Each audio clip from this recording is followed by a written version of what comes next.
Hi, I'm Kimberly Garner with Holistic ID, and today I want to speak to our relationships. And so our relationships bring out the best in us, and they can bring out the worst in us. And when I say the worst in us, it's in quotation marks, the worst.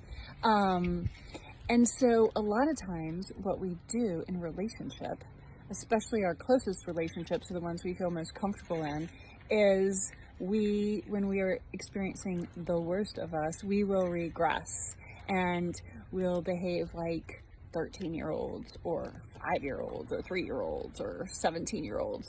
But what we want to do with those moments when we recognize that we're getting emotionally hijacked is, instead of being ashamed of what we're feeling or embarrassed or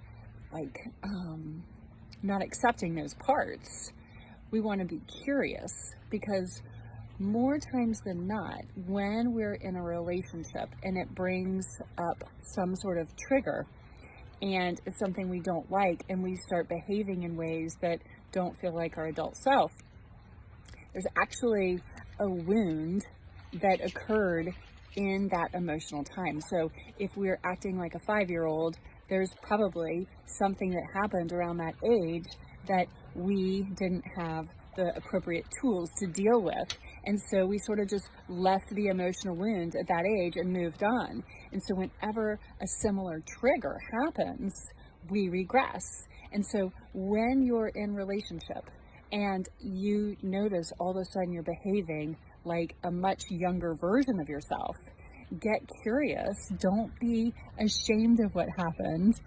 Get curious and look, okay, I was just acting like a 10-year-old. Did something happen when I was around 10 that felt like a similar injustice, that felt like a similar hurt? There's a lot of information there. So get curious, and remember, our relationships are teaching us how to love ourselves better. Our relationships are showing us where we need to clean up our stuff so that we're more emotionally sovereign and much happier human beings. Have a great day.